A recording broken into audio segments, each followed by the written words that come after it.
Marlène et Jean-Claude sommes très heureux de te présenter une émission très spéciale afin de comprendre les faits d'actualité. Merci pour ta fidélité. Effectivement, tu es fidèle parce que nous sommes parvenus à la dernière étude de la série, le sacrifice d'Isaac. Le thème est l'obéissance. Nous avons deux séries de références bibliques. La première, comme convenu, se trouve dans 1 Thessaloniciens chapitre 4, les versets 13 jusqu'au verset 18. 1 Thessaloniciens 4, versets 13 à 18.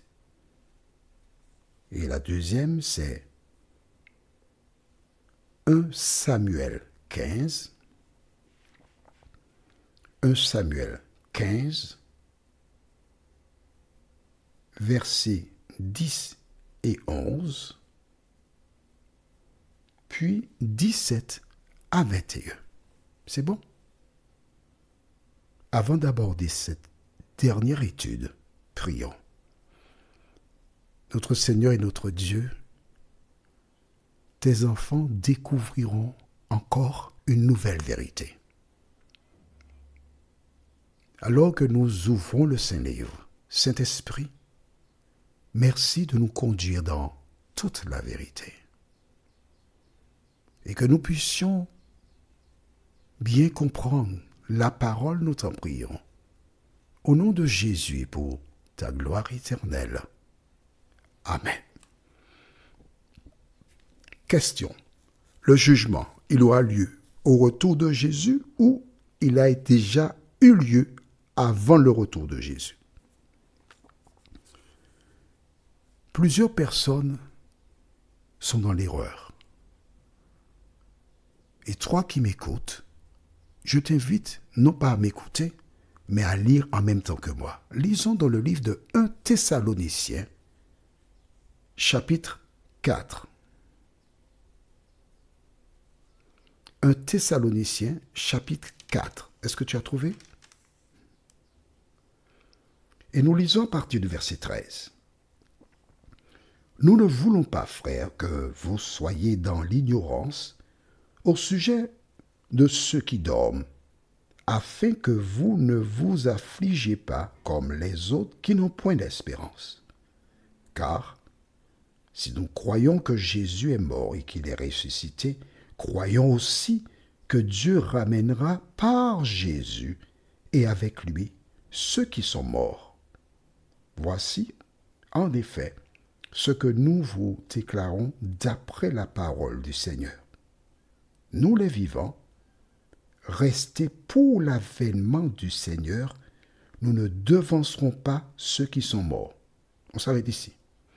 C'est du français qui est là. Le français de France même. Nous les vivants, restés pour l'avènement. Ça veut dire quoi?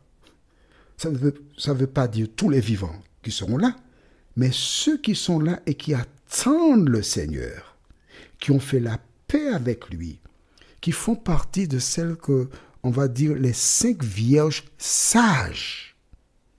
Il y a 5 vierges folles et 5 vierges sages. Nous les vivants, nous ne devancerons pas ceux qui sont morts. Qu'est-ce que ça veut dire? Qu'on ne sera pas enlevé avant ceux qui sont morts. Est-ce que c'est clair pour toi? Il faut que tu comprennes ça, oui. Quelle que soit la communauté à laquelle tu appartiens, on a raconté beaucoup de bêtises dans certaines communautés. Les vivants ne devanceront pas ceux qui sont morts. Un jour, j'ai vu un film, L'Enlèvement, ça s'appelle. Dans ce film, on explique que brusquement, un commandant de bord, il monte au ciel. Une voiture, soudain, le conducteur, il monte au ciel. Une femme, elle monte au ciel. Et puis des gens disparaissent. Et puis on appelle ça l'enlèvement. Ce simple verset-là te prouve que ceci est un mensonge. Je répète, mon numéro de téléphone, tu l'auras en fin de causerie. Tu devrais le connaître par cœur maintenant. Nous ne devancerons pas. Ça veut dire qu'on ne va pas monter avant les morts. Ceux qui sont morts. D'accord? Écris ça dans le cahier. Et tu as mon numéro de téléphone. Tu peux m'envoyer un message par le biais de WhatsApp. Pourquoi? Verset 16. Car le Seigneur lui-même a un signal donné à la voix d'un archange et au son de la trompette de Dieu, descendra du ciel et les morts en Christ ressusciteront premièrement. Donc les morts en Christ, c'est-à-dire les gens qui ont fait la paix avec Jésus, qui l'ont accepté comme sauveur personnel, ils vont ressusciter premièrement. Qu'est-ce que ça veut dire? Ça veut dire qu'ils sont dans la terre ou dans la tombe. Est-ce que c'est ça qui est marqué là? Dis-moi, oui ou bien non? Allez, fais un effort aussi. N'écoute pas les bêtises que des gens t'ont racontées. Tu vois bien que c'est un signal donné à la voix d'un archange, les morts en Christ ressusciteront premièrement. Si on te dit premièrement, c'est parce qu'il y a un deuxièmement. Dans quel voyage tu veux être? Le premier ou le deuxième voyage? Le deuxième, fais attention, c'est l'enfer celui-là. Hein? D'accord? Verset 17. Ensuite, nous les vivants qui seront restés. Donc tu vois, les vivants sont là, puisqu'on est là. Nous serons tous ensemble enlevés avec eux sur des airs à la rencontre du Seigneur dans les airs, et ainsi nous serons toujours avec le Seigneur. Consolez-vous donc les uns les autres par ces paroles. Donc tu vois, le jugement a lieu avant le retour de Jésus. Et que se passera-t-il après? Parce que tu as bien vu, ils sont enlevés sur les nuées à la rencontre du Seigneur. Que se passera-t-il? Eh bien, c'est ce que nous verrons après cette série. Parce que Marie-Jo a fait cette demande. Qu'arrive-t-il après la mort et ensuite? C'est ce que nous verrons après cette série. Allons maintenant au livre de 1 Samuel, chapitre 15. Tu te rappelles, Dieu a parlé à Abraham. Il a obéi. Nous allons voir ce qui arrive lorsque des gens désobéissent. Un jour, Dieu envoya Samuel vers Saül pour remplir une mission. Parce que Amalek, un roi, avait fait du tort, le mal. Et Dieu avait dit, j'exterminerai Amalek. Et nous lisons dans 1 Samuel, chapitre 15, les versets 10 et 11. Saül a fait à sa tête. Et voilà ce que Dieu déclara. L'Éternel adressa la parole à Samuel et lui dit, « Je me repens d'avoir établi Saül pour roi, car il se détourne de moi et il n'observe point mes paroles. » Samuel fut irrité et il cria à l'Éternel toute la nuit. Toute la nuit, voici Samuel qui crie à l'Éternel. Il dit, « Donne une seconde chance à Saül. Il a mal agi, mais donne une chance. » Le lendemain, Samuel part pour aller voir Saül. Et là, nous lisons les versets 17 à 21. Samuel dit, « Lorsque tu étais petit à tes yeux, n'es-tu pas devenu le chef des tribus d'Israël? Et l'Éternel ne t'a-t-il pas oint pour que tu sois roi sur Israël? L'Éternel t'avait fait partir en disant, « Va, et dévoue par interdit ces pécheurs, les Amalécites. Tu leur feras la guerre jusqu'à ce que tu les aies exterminés. Pourquoi n'as-tu pas écouté la voix de l'Éternel? Pourquoi t'es-tu jeté sur le butin et as-tu fait ce qui est mal aux yeux de l'Éternel? » Saül répondit à Samuel, « J'ai bien écouté la voix de l'Éternel, hein, et j'ai suivi le chemin par lequel m'envoyait l'Éternel. J'ai amené Agag, roi d'Amalek, et j'ai dévoué par interdit les Amalécites, mais le peuple a pris sur le butin des brebis et des bœufs comme prémisse de ce qui devait être dévoué, afin de les sacrifier à l'Éternel, ton Dieu. » Dieu dit d'exterminer tout. Saül décide de faire à sa tête. Et qu'est-ce qu'il dit? Le peuple a pris ça. Mais c'est pour offrir un sacrifice à l'Éternel, oui. Alors, mais pourquoi tu veux me faire des histoires pour ça? Mais on veut louer l'Éternel.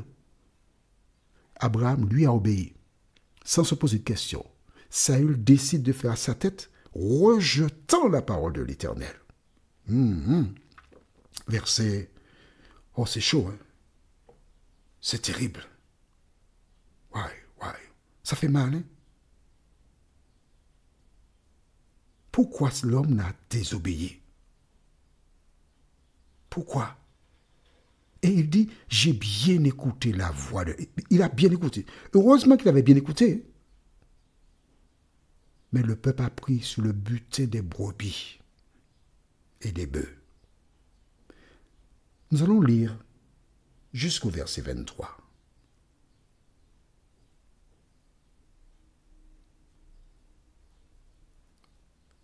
Samuel dit, l'Éternel trouvera-t-il du plaisir dans les holocaustes et les sacrifices comme dans l'obéissance à la voix de l'Éternel? Voici, l'obéissance vaut mieux que les sacrifices, et l'observation de sa parole vaut mieux que la graisse des béliers, car la désobéissance est aussi coupable que la divination, c'est-à-dire sorcellerie, et la résistance ne l'est pas moins que l'idolâtrie et les téraphimes. Puisque tu as rejeté la parole de l'Éternel, il te rejette aussi comme moi. Tu as maintenant deux exemples devant toi. Celui d'Abraham qui a obéi à la parole de l'Éternel et celui de Saül qui a désobéi à la parole de l'Éternel. Dieu l'a rejeté. Abraham représente Abel qui a offert le sacrifice à Dieu et Saül représente Caïn qui a fait à sa tête. Des deux. Dans quel temps, quand te reconnais-tu? Prions, notre Seigneur et notre Dieu. Alors que nous achevons cette série, nous avons vu dès le départ que Abraham obéissait à la parole. Et là, cette dernière étude nous montre que Saül, qui désobéissait à la parole, a été rejeté par toi. Seigneur, merci d'aider tes enfants, afin qu'ils marchent à la lumière de ta parole, nous t'en prions. Au nom de Jésus, pour ta gloire éternelle. Amen.